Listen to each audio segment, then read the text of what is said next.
தமிழீழ தேசிய தலைவர் மேதகு பிரபாகரன் அவர்கள் சிறு வயதிலே வாழ்ந்த இல்லத்திலே அந்த காணியிலே ஒரு கட்டடம் கட்டும் சம்பந்தமாக அவருடைய மூத்த சகோதரியார் மக்களிடம் பல்வேறு விதமான அபிப்பிராயங்களும் குழப்பங்களும் ஏற்பட்டது. தொடர்ந்துதான் இல்லத்தினுடைய அடையாளத்தை அளிக்கின்ற ஒரு முயற்சியாக இருக்கின்ற காரணம் இதை நாங்கள் உடனடியாக அனுமதிக்க முடியாது. இவ்வாறு வேலுப்பிள்ளை பிரபாகரன் வீட்டின் அடையாளத்தை அளிக்கும் முயற்சி முற்றுப்புள்ளி வைக்க வேண்டிய தேவை பிள்ளை பார்வதி பிள்ளை ஆகியோரின் உருவச்சிலைகளை நிறுவி தேதிக்கு முன்னர் அறிவித்தால் கட்டட விண்ணப்பம் தொடர்பில் முடிவு எடுக்கக்கூடியதாக இருக்கும். நாங்கள் வெளியிடுகின்றோம்.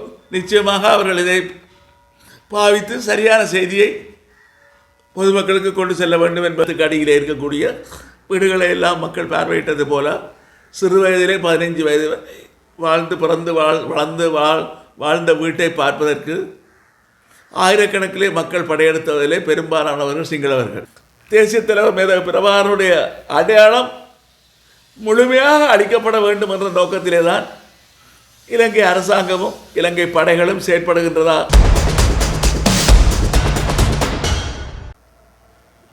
அனைவருக்கும் வணக்கம்.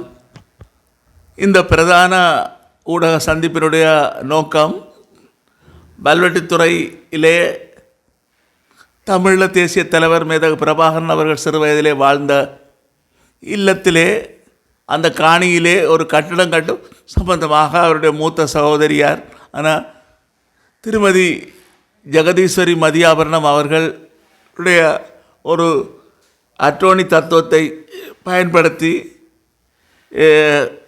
முன்னாள் நகரசபை தலைவர் திரு நானா ஆனந்தராஜ் அவர்கள் ஒரு கட்டட விண்ணப்பத்தை கையளித்திருந்தார்.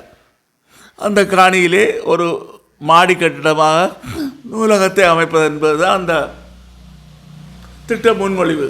இந்த சூழ்நிலையிலே பொதுமக்களிடம் பல்வேறு விதமான அபிப்பிராயங்களும் குழப்பங்களும் ஏற்பட்டது. தொடர்ந்துதான் இது சம்பந்தமாக சாதாரணமாக ஒரு கட்டட விண்ணப்பத்தை நாங்கள் சம்பந்தப்பட்ட திணைக்களங்களுக்கு அனுப்பி வைப்போம்.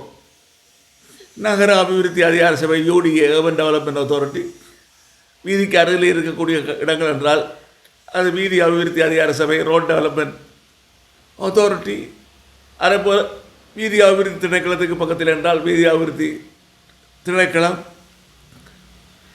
கடற்கரையிலிருந்து 300 மீட்டருக்குள்ளே என்றால் கரையோர பாதுகாப்பு திணைக்களம் போன்றவற்றுக்கு அனுப்ப வேண்டிய ஒரு தேவை இருக்கிறது.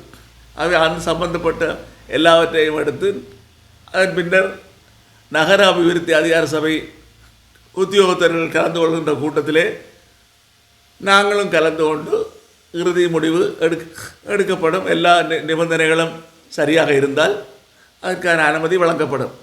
இந்த சூழ்நிலையிலே இவ்வாறு ஒரு குழப்பமான சூழ்நிலை ஏற்பட்ட காரணத்தால் இந்த விடயத்தை நாங்கள் வல்வெட்டித்துறை நகர சபையினுடைய மாதாந்த கூட்டத்திலே சமர்ப்பித்து உறுப்பினர்களுடைய அபிப்பிராயம் கோரப்பட்டது.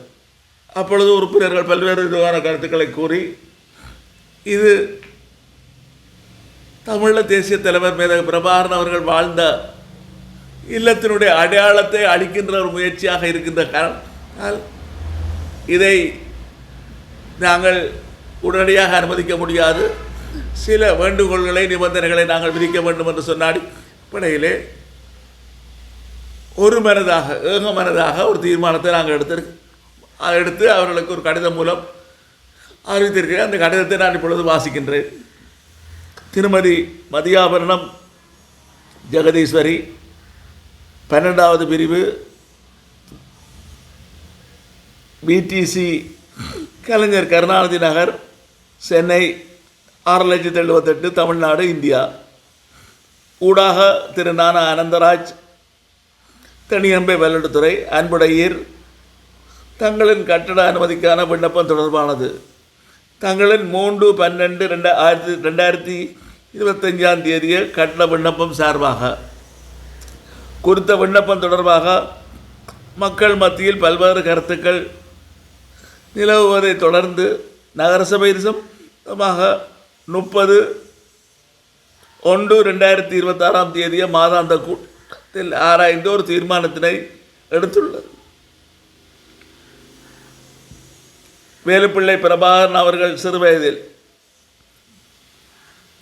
15 ஆண்டுகள் சிறுவயதில் 15 ஆண்டுகள் வசித்த வீட்டில் அடையாளம் மறையக்கூடியது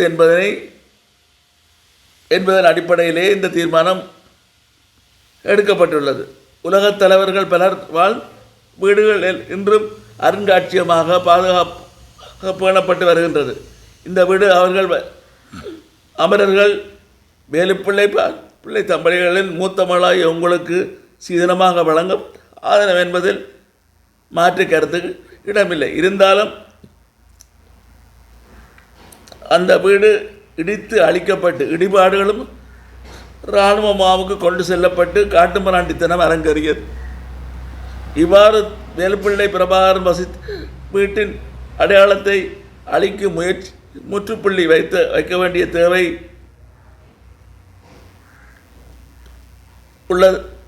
உள்ளது. இந்த சூழ்நிலையில் இடித்தளிக்கப்பட்ட ஒரு வீட்டின் மாதிரியை காட்சிப்படுத்தி அமரர்கள் வேலுப்பிள்ளை பார்வதி பிள்ளை ஆகியோரின் உருவச்சிலைகளை நிறுவி எதிர்காலத்தில் ஒரு அருங்காட்சியகமாக மாற்ற வேண்டும் என்பதுதான் எமது பெருவிருப்பம். அதில் உங்களுக்கு ஏதாவது பிரச்சனைகள் இருக்குமானால் நகரசபையிடம் குறித்த காணியை நன்கொடையாகவோ அல்லது நீண்டகால குத்தகைக்கோ அளித்தால் அந்த வேண்டுகோளை நிறைவேற்றக்கூடியதான செயற்பாடுகளை மேற்கொள்வோம். இது சம்பந்தமாக தங்களது முடிவை நமக்கு 28/2/2026 தேதிக்கு முன்னர் அறிவித்தால் கட்டட விண்ணப்பம் தொடர்பில் முடிவு எடுக்கக்கூடியதாக இருக்கும். நகர சபையில் குறித்த கட்டுமானத்துக்கு தாங்கள் அனுமதி எடுக்கும் உரிமையை நாங்கள் நிராகரிக்கவில்லை என்பதையும் தயவுடன் அறிய தருகின்றேன். MK சிவாஜிலிங்கம், தவிசாளர். பிரதி தகவலுக்காக உள்ளூராட்சி ஆணையாளர், உள்ளூராட்சி திணைக்களம் வடக்கு மாகாணம், 2வது உள்ளூராட்சி உதவி ஆணையாளர், பிராந்திய உள்ளூராட்சி உதவி ஆணையாளர் அலுவலர், யாழ்ப்பாணம் ஆகியவற்றுக்கு அனுப்பப்பட்டிருக்கின்றன. இது சம்பந்தமான ஏனைய பிரதிகள் மாதாந்த கூட்டத்திலே உறுப்பினர்களுக்கு இதனுடைய வழங்கப்படுகின்றது. இதை நாங்கள் இப்பொழுது ஊடகத்துக்கு சந்திப்பிலே இந்த கடிதத்தினுடைய பிரதியை நாங்கள் வெளியிடுகின்றோம். நிச்சயமாக அவர்கள் இதை பாவித்து சரியான செய்தியை பொதுமக்களுக்கு கொண்டு செல்ல வேண்டும் என்பதுதான் எங்களுடைய எதிர்பார்ப்பாக இருக்கின்றது. கொழும்பிலிருந்து சிங்கள, ஆங்கில,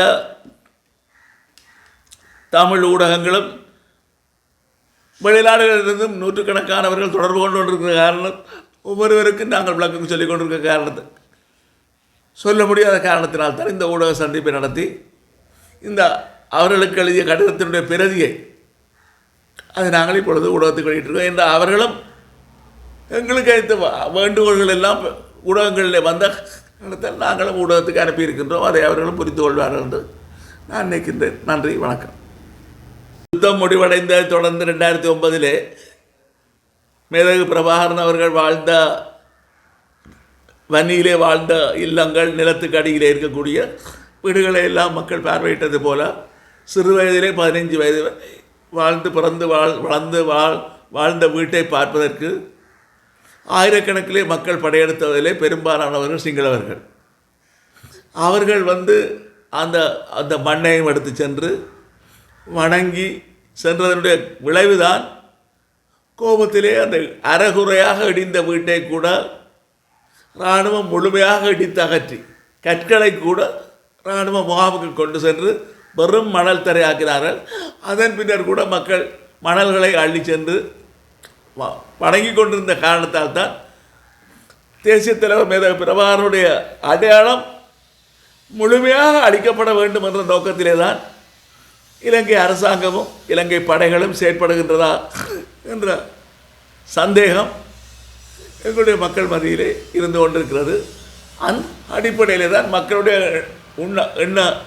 கருத்துக்கு இடம் கொடுக்கக்கூடிய விதத்திலே உலகத் தலைவர்களுடைய பலருடைய வீடுகள் அருங்காட்சியகமாக ஆக்கப்பட்டதும் தலைவர் பிரபாகரன் வாழ்ந்த வீடும் அருங்காட்சியகம் ஆக்கப்பட வேண்டும் எதிர்காலத்திலே என்ற அடிப்படையிலே தான் இந்த அடையாளங்களை வீழ்ந்த உடைத்தளிக்கப்பட்ட வீட்டினுடைய மாதிரியையும் அதே போல அந்த தமிழீழ தேசிய தலைவர் மேதாவி பிரபாகரன் அவர்களுடைய பெற்றோர்கள் 2 பேருடைய திருவுருவச் சிலைகளை நிறுவுவது என்பது ஒரு ஆரம்ப கட்டமாக இருக்கும். அருங்காட்சியகமாக அதை உருவாக்கலாம் என்ற ஒரு நம்பிக்கையோடு தான் பல்லெடுத்த இந்த நகரசபை இந்த வேண்டுகோளை விடுத்தார். இந்த குறுகிய நலன்களும் கிடையாது. அவர்களை அந்த எண்ணத்தை அவர்கள் நூலகம் கட்டுவதற்கு நாங்கள் தடையாக இருக்கப் போவதும் இல்லை. இவற்றையும் சேர்க்க வேண்டும் என்றுதான் நாங்கள் கேட்டிருக்கின்றோம். நன்றி, வணக்கம்.